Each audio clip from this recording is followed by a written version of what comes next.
किसी गांव में भागवत कथा का आयोजन हुआ था, जिसमें सभी लोग कथा सुनने जाया करते थे।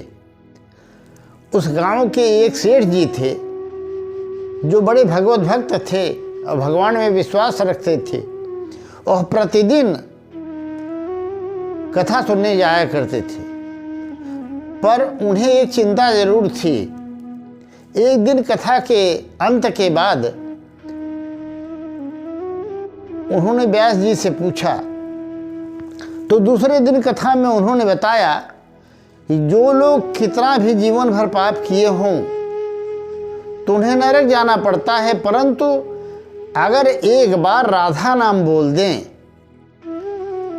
तो उन्हें नरकों से छुट्टी मिल जाती है और प्रभु की प्राप्ति हो जाती है।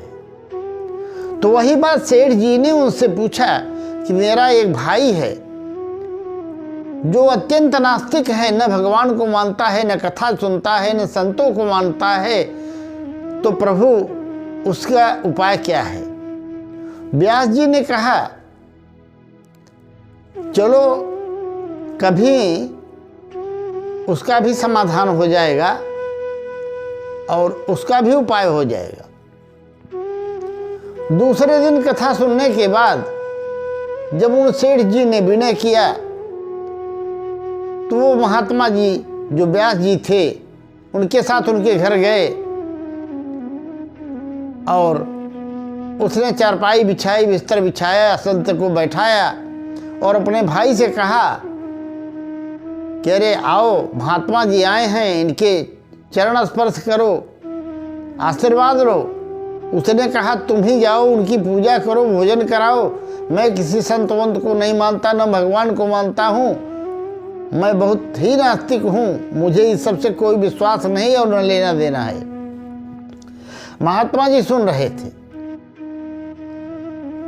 तो महात्मा जी ने उसे अपने पास बुलाया, कहा बेटा मेरे कहने से एक काम कर दो। उसने कहा मैं आपके कहने से कोई काम करने वाला नहीं हूँ, आप अपना काम कीजिए। तो महात्मा जी ने घर के सभी सदस्यों को कहा कि आप लोग बाहर चले जाइए, जब मैं बुलाऊंगा तभी आना। सब लोग बाहर चले गए। वह जाकर के अपने कमरे में लेट गया था तो वह संत जी उसके कमरे में चले गए जो कि नास्तिक था। तो वह गए तो उसने कहा तुम यहाँ क्यों आए? संत ने कहा मेरा काम है लोगों का उद्धार करना और मैं तुम्हारा उद्धार करने आया हूं। उसने कहा आप जाओ दुनिया का उद्धार करो, पर मेरे चक्कर में न पड़ो। संत ने कहा एक बार राधा नाम बोल दो। उसने कहा मैंने कहा ना, मैं कोई नाम नहीं बोलूंगा, न आपके कहने से बोलूंगा। इस प्रकार उन संत जी ने बहुत कोशिश की, पर वह बार बार ना ना ना ना करता रहा। संत ने देखा कि ऐसे मानने वाला नहीं है। सांकेत्यम पारिहास्यम वास्तोभम हेलन में वा वैकुंठ नाम गृहणम मसेसाग हरम विदेहो। संत के मन में यह आया चाहे जोर जबरदस्ती से ही सहे, अगर इसके मुख से राधा नाम निकल गया तो कल्याण हो जाएगा। उन्होंने उसका हाथ पकड़ा। यद्यपि दोनों की उम्र लगभग एक जैसी थी, वह भी 50-55 साल का था सेठ और महात्मा भी थे, पर महात्माओं में तेज होता है, तपस्या की शक्ति होती है। उन्होंने उसका हाथ पकड़ा तो उसने कहा मेरा हाथ छोड़ दो, आप क्यों पकड़ रहे हो? बोले तुम्हारा उद्धार करना है। अब संत ने जोर से हाथ पकड़ करके मुरेड़ दिया। उसे बड़ी पीड़ा हुई। उसने कहा मेरा हाथ छोड़ो। बोले राधा नाम बोलो। वो बोला नहीं बोलोगी। महात्मा ने कहा नहीं बोलना पड़ेगा। महात्मा जी उसके हाथ को कसते जा रहे थे। अंत में वह जमीन पर गिर गया और महात्मा जी उसकी छाती पर बैठ करके बोले, राधा नाम बोलो नहीं तो तुम्हारा गला दबाकर मार डालूंगा। अब तो संकट में पड़ गया। उसने सोचा सच में ये मार ही डालेगा। जान बचाने के लिए किसी तरह से उसने एक बार बोला राधा। बस संत ने छोड़ दिया और छोड़ करके बाहर आए और उनके बड़े भाई को बताया, सेठ जी आपका काम हो गया। कह करके चले गए। दूसरे दिन से कथा करने लगे। 4-6 महीने बाद सेठ जी के उस छोटे भाई को, जिसने एक बार राधा नाम बोला था, उसकी मृत्यु हुई। और मृत्यु होने के बाद यमराज के पास गया तो वहाँ हिसाब हुआ। तो चित्रगुप्त ने बताया कि इसने पूरी जिंदगी पाप ही पाप कर्म किए हैं, कभी भगवान का नाम नहीं लिया और न तो कोई सत्कर्म किया है न कोई धर्म किया है, इसे तो नरक जाना पड़ेगा।